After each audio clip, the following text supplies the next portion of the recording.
மதிநுட்பத்தால் அனைவரையும் மயக்கும் என் மனதிற்கு பிடித்த மிதுன ராசிக்காரர்களுக்கு இந்த 2025 வருட கார்த்திகை மாதம் எப்படியெல்லாம் இருக்க போகுது, கிரகங்கள் என்னவெல்லாம் பண்ண போறாங்க அப்படின்னா, ஒரு மாசம் நிம்மதியா இருக்கோன்னு சொன்னனால இருந்த மாதிரி தெரிஞ்சிச்சு.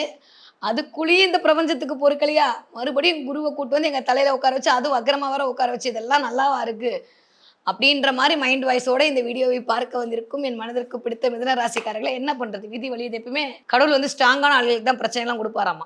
அப்பதான் வந்து சோதனையை சாதனையாக்க முடியும்ல. சரி வாங்க பார்க்கலாம், மிதுன ராசிக்காரர்களுக்கு இந்த கார்த்திகை மாதம் எப்படியெல்லாம் இருக்க போகுது அப்படின்னா, செம்மையா இருக்க போகுது, சிறப்பா இருக்க போகுது. வேலை அப்படின்ற இடத்துல யாருக்கெல்லாம் வந்து பிரச்சனை இருந்ததோ இந்த தடவை அதற்கான சொல்யூஷன் கிடைக்க போகுது. நான் ஏற்கனவே சொன்ன மாதிரி குரு வக்ரமா இருக்கு, சனி வக்ரமா இருக்குன்னா, சனி வக்ரம் 27ஆம் தேதிக்கு மேலே நவம்பர் மாசமே சரியா போகுது. ஸோ கார்த்திகை மாசம் பாதியிலேயே சரியா போயிடுவாரு. வந்துட்டு அக்கௌண்ட்ஸ் எடு, ஆடிட்டிங் எடு, இத்தனை நாள் நான் கொஞ்சம் வக்ரமா இருந்தேன், என்ன ஒழுங்கா இருக்கே இல்லையன்ற மாதிரி திரும்ப தூக்குவாரு. அப்ப மிதுன ராசிக்காரர்கள் கண்டிப்பாக வேலையில் கவனம் கவனம் கவனம்.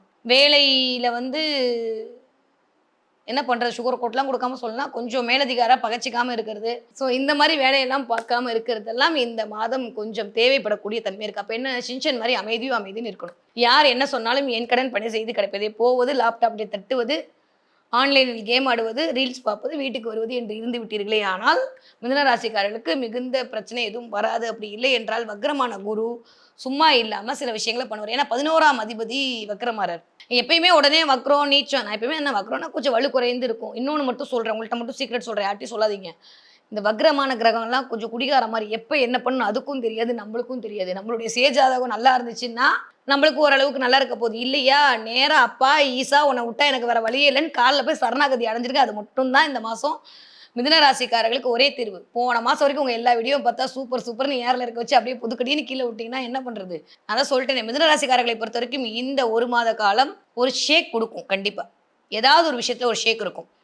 அது தொழிலாக இருக்கலாம் அல்லது குடும்பமாக இருக்கலாம். இந்த 2 விஷயத்துல ஏதோ ஒரு விஷயத்துல ஒரு சின்ன ஒரு ஷேக், தடுமாற்றம், இல்லை என்ன பண்ண போகிறோம் அப்படின்ற மாதிரி இருக்கும். பட் ஆனால் பெருசாக யோசிக்க வேணாம், எல்லாமே நல்லா தான் இருக்குது. ராகுவோட பொசிஷன் ரொம்ப நல்லா இருக்கும். ஆனால் பெருசாக வேலை இழப்போ இல்லை வந்து தொழில் இழப்போ வருவதற்கான வாய்ப்புகள் இல்லை. பெஞ்சில் உட்கார வச்சுட்டு திரும்ப வாப்பான்னு கூப்பிட்டு வந்துருப்பாங்க. ஸோ பெஞ்சுக்கு போகிற வரைக்கும் தான் நம்மளோட வேலை.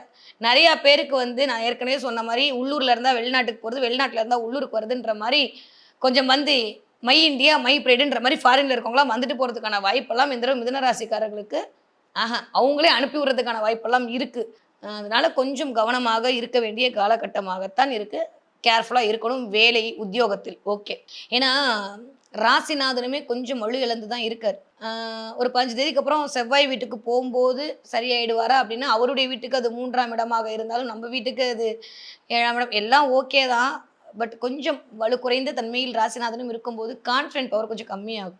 என்னடா இது எனக்கு மட்டும் எப்பயுமே இப்படி ஆகுதேன்ற மாதிரி இருக்கும். பட் அதெல்லாம் ஒன்றுமே இல்லை. எப்போ டிசம்பர் 1ஆம் தேதி வருதோ இது வரைக்கும் மாணிக்கமாக இருந்த நீங்கள் பாஷாவாக மாறிடுவீங்க. ஓகே, அதுக்கப்புறம் சூப்பராக இருக்க போகுது. முதல் 15 நாட்கள் கொஞ்சம் அமைதியாக இருக்கணும். அடுத்த 15 நாட்கள் சூப்பரான டைம் பீரியட் இனிதே மலர காத்திருக்கிறது. யாருக்கு, மிதுன ராசிக்காரர்களுக்கு. ஓகே, கரெக்டாக கிறிஸ்பா இந்த மாதம் என்ன நடக்கும், கார்த்திகை மாதம் இந்த 15 தேதி இந்த அடுத்த 15 தேதிக்கு என்ன இருக்கும் டக்கு டக்குன்னு சொல்லுங்க அப்படின்னா ஒரு 3 பாயிண்ட் சொல்லணும். ஒன்று, வேலையில் கவனமாக இருக்கணும். யார்ட்டையும் வாயை கொடுத்து வம்பு தும்புக்கு போகாமல் இருக்கணும். அது வீடாக இருந்தாலும் வெள்ளை கொடியெல்லாம் பத்தாது, கர்ச்சீஃப்லாம் பத்தாது, போர்வையை விரிச்சிடணும். ஓகே, இதுதான் ஒரே ஒரு வழி மிதுன ராசிக்காரர்களுக்கு. 4வது, தயவு செஞ்சு இன்வெஸ்ட்மெண்ட் நோ நோ நோ. இப்போதான் ஸ்டாக் கம்மியாக வருது நான் வாங்கி வைக்கிறேன்னு வச்சிங்கன்னா குரு வக்கரமாக இருக்கும்போது அதற்கான வேல்யூவை கொஞ்சம் கம்மி பண்ணுவார். நம்மளுக்கு எப்போ வாய்ப்பு இருக்குன்னா நான் சொல்கிறேன், அடுத்த ஏப்ரல் மாதத்துக்கு அப்புறம் நம்ம நிறைய வாங்கி வைப்போம். வாங்குறதுக்கான வாய்ப்பை ராகுவும் கொடுப்பாரு, குருவும் இந்த லோன் போட்டாது உங்களை வாங்க வைப்பாரு. அதனால இப்போதைக்கு இன்வெஸ்ட்மெண்ட்ல ரொம்ப கவனமாக இருக்க வேண்டிய காலகட்டமாகத்தான் இருக்கிறது. ஆனால் குரு 1ல் அமர்ந்து, அதாவது லக்னமாக தான் எடுப்பேன், அதில் அமர்ந்து பார்க்கும்போது இந்த தடவை மிதுன ராசிக்காரங்க நிறைய க்ஷேத்திரங்களுக்கு போவீங்க, நிறைய கோவில் குளமாக போய் சுற்றுவீங்க, கோவில் குளம் போகிறதுக்கான வாய்ப்புகள் கிடைக்கும். அதை தாண்டி இந்த 7ஆம் இடம் வலிக்கிறது. 7ஆம் இடத்துல வக்ரமான குருவோட பார்வைன்றால சில மிதுன ராசிக்காரர்களுக்கு நீங்க ஒரு இடத்துல உங்களுடைய துணை ஒரு இடத்துல இருக்கிறதுக்கான வாய்ப்பை உருவாக்கி கொடுக்கும். கிளியர்? ஜாலின்னு சொல்லக்கூடாது, இந்த ஒரு தடவை தான் வரும், அதுக்கப்புறம் வராது. ஓகேவா? அதனால நீங்க அண்ணன்மார்களாக இருந்தால் அன்னிமார்களை விட்டும், அன்னிமார்களாக இருந்தால் அண்ணன்மார்களை விட்டு இருக்கிறதுக்கான வாய்ப்பு ஒரு 15-20 நாளைக்கு, ஒரு 2-3 மாசத்துக்கே அது நீடிக்குது. எனக்கு தெரிஞ்சு அடுத்த பிப்ரவரி வரைக்கும் அப்படிதான் இருக்கு. அதற்கான வாய்ப்புகள் இருக்கும். இல்லை திடீர்னு அதுக்கான ஒரு அமைப்பெல்லாம் வரும். அதனால அது சண்டை போட்டு போறதா, இல்ல சமாதானமா போறதான்றது மக்களே உங்க கையில இருக்கு. முடிவு பண்ணிக்கங்க. குரு வக்ரமா இருக்கான்றத மட்டும் ஞாபகம் வைத்துக் கொள்ளுங்கள். ஓகே. ஸோ 5ஆம் இடம் வலுக்கறனால நெறைய தெய்வத்துடைய அனுக்கிரகம், தெய்வ கோவில்களுக்கு போறது, தெய்வ காரியம் மேற்கொள்ளுதல்ன்ற மாரி இந்த தடவ அதற்கான அமைப்பு எல்லாமே இயங்க போகுது. 9ஆம் இடமும் வலுக்கிறதுன்ற போது 9ஆம் இடம் கொஞ்சம் சில பேருக்கு தந்தையுடைய அனுக்கிரகம் கிடைக்கும். தந்தை மூலமா ஒரு சில விஷயங்கள் கிடைக்கும். இதுவரைக்கும் வந்து ஒரு சில பேர் உங்களுக்கு குருவா இருந்து எப்படி லைஃப்ப லீட் பண்ணுன்ற மாரியான ஒரு விஷயத்த உங்களுக்கு சொல்லிக் குடுப்பாங்க. என்ன சொல்றது? நேத்து வரைக்கும் அப்படி இல்லையேன்ற மாரி நண்பர்கள் ஆதரவு கிடைக்கும். இப்ப கூட்டி கழிச்சு பார்த்தா ஒரே ஒரு விஷயம் மட்டும் தான் மைனஸ். மத்த எல்லாமே பிளஸ்ஸா தான் இருக்கு. வாயில மட்டும் கொஞ்சம் கவனமா இருந்துக்கங்க. மத்தபடி எல்லாமே சூப்பரா இருக்கு. மிதுன ராசிக்காரர்களுக்கு இந்த கார்த்திகை மாதம். படிக்கிற மிதுன ராசிக்கார குழந்தைங்களா எப்படி இருப்பீங்க அப்படின்னா, இந்த 1 மாசம் விட்டுருவோம். சாமி குடுத்துருவோம். ஏன்னா நம்மளுக்கு வேணாம். ஏன்னா நம்ம ராசிநாதனும் வக்கரமா இருக்கான். மார்க் போடுற ஆளும் வக்கரமா இருக்கான். என்னத்த சொல்ல? அதனால வந்து இந்த தடவ படிக்க முடிஞ்ச அளவுக்கு படிங்க. மார்க் வரலன்னு அம்மா திட்டினாங்கன்னா என்கிட்ட சொல்லுங்க. நான் பார்த்துக்கிறேன். விட்டுறலாம். ஒண்ணும் பெருசா கவலைப்பட வேணாம். ஓகே. இப்ப தான் எக்ஸாம்ஸ்லாம் வருதுன்னா என்ன பண்றது? நம்ம நேட்டர் ஹாரோஸ்கோப் சூப்பரா இருந்தா நீங்க பிச்சு உதறிருவீங்க. அத பத்தி கவலைப்பட வேண்டாம். நான் வேண்டிக்கிறேன் உங்களுக்கு குரு வக்ரமா இருக்கணும்னு நானும் வேண்டிக்கிறேன். Okay, fine. இந்த பக்கம் 20 வயதிலேருந்து 40 வயது இருக்கக்கூடிய மிதுன ராசிக்காரர்களுக்கு நான் மேல் சொன்ன அத்துணை பலனும் உங்களுக்கு தான் கட் காப்பி பேஸ்ட் பண்ணி போட்டுக்கோங்க. வேலை செய்ற இடத்துல ரொம்ப நிதானமா இருக்கணும். ரொம்ப கொஞ்சம் கோவத்த வெளிப்படுத்தக்கூடாது. தேவையில்லாம அடுத்தவங்க பிரச்சனைக்கு நீங்க பழி கேட்கிற மாரியான சில விஷயங்கள் வந்து விடலாம். ஏன்னா, குரு என்றாலே நான் ஜாதகரா தான் இருப்பேன். அது வக்ரமாகி தனக்குள்ளேயே உட்கார்ந்திருக்கும்போது, கொஞ்சம் சுய கௌரவத்திற்கு பிரச்சனை வருவதற்கான வாய்ப்புகள் இருக்கலாம். இல்ல பொருளாதாரத்துக்கு வரதுக்கான வாய்ப்பு இருக்கு. ஆனா, கண்டிப்பாக குழந்தை பிறப்பு அப்படின்ற இடத்துல ஒரு சூப்பரான ஒரு டைம் பீரியட் கிரியேட் ஆகுது. கவலைப்பட வேண்டாம். ஓகே. நீங்க 40 வயதிலிருந்து 60 வயது இருக்கக்கூடிய மிதுன ராசிக்காரர்களுக்கு காரிய வெற்றி கிடைக்க போகுது. நெறைய பேருக்கு ஒரு வேலைய விட்டு இன்னொரு வேலைக்கு போவதற்கான வாய்ப்புகள் இருக்கு. வேலை மாற்றம் நிகழப் போகிறது. தொழில் வலுக்கப் போகிறது.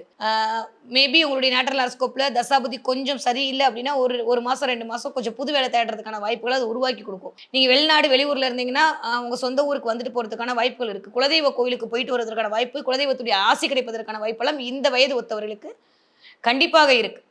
நீங்க 60 வயது தாண்ட மிதுன ராசிக்காரர்களா இருந்தாலும் கொஞ்சம் வந்து த்ரோட் பிரச்சனை வரலாம். த்ரோட் பேச முடியாம போறது, த்ரோட்ல பிரச்சனை வருது, கொஞ்சம் சளி பிரச்சனை, நரம்புன்னு சொல்லக்கூடிய வெரிகோசஸ்ல கொஞ்சம் அவஸ்தைப்படுறது, கால் பெயின் வர்றது அப்படின்ற மாரி. ஏன்னா, அங்க உட்கார்ந்துகிட்டு 10ஆம் இடமான கர்மஸ்தானத்துல சனி வலுக்குறாரு அப்படின்றபோது, கொஞ்சம் அ இது வந்து ஒரு மெடிக்கல் அஸ்ட்ராலஜி எடுத்துக்கோங்களேன். உங்களுக்கு என்ன வேண்டிய வரணும்னு ஒரு விதி இருக்கும். இந்த விதியில இந்த மானுடருக்கு வரணும்னு ஒண்ணு இருக்கு. அஸ்ட்ராலஜி ரீதியாக. அந்த மாரியான மரபு ரீதியான பிரச்சனைகள் இப்ப எட்டி பார்க்கலாம். அப்ப என்ன ஆகும்? சில பேருக்கு சுகரு, பிபி அதிகரிக்கிறதுக்கான வாய்ப்பு இருக்கு. 200 இருந்தா ஸ்வீட் பெர்சனா இருக்கீங்க. நீங்க அதனால 300 தாண்டணும். இந்த தடவ மிதுன ராசிக்காரர்கள் என்ன தெய்வத்தை வழிபாடு செய்தால் ஏதோ கொஞ்சம் அப்படியே ஓடுதுன்றீங்க. எனக்கு என்னமோ ஒரு மாரி இருக்கு. சரி பார்ப்போம். குரு 4ல வந்தும் ஒண்ணும் பண்ணல. குரு இப்போ 3ல வந்து ஒண்ணும் பண்ணல. 2ல வந்து ஒண்ணும் பண்ணல. தலைக்கு மேல வந்து ஒண்ணும் பண்ணல. எங்க வாழ்க்கை எப்பயும் போல தான் இருக்கு. நாங்க உழைச்சா தான் வந்து எங்களுக்கு கிடைக்கும் அப்படின்ற மாரிலாம் இருந்தீங்கன்னா, ஹைஃபை பண்ணிக்கோங்க. அதான் நடக்க போகுது. ஸோ இந்த தடவ மிதுன ராசிக்காரர்களுக்கு நரசிம்மருடைய வழிபாடு உங்களுக்கு மிகப்பெரிய ஏற்றத்தையும், மாற்றத்தையும் தரக்கூடிய வழிபாடாக அமைய காத்திருக்கிறது. நாளை என்பது நரசிம்மரிடம் இல்லன்னு சொல்லுவாங்க. நீங்க சென்னை ஊர் மக்களா இருந்தீங்கன்னா, நேரா சிங்கப்பெருமாள் கோவில் போங்க. சிங்கப்பெருமாள் கோவில் போயிட்டு நேத்திர தரிசனம் காட்ட சொல்லுங்க.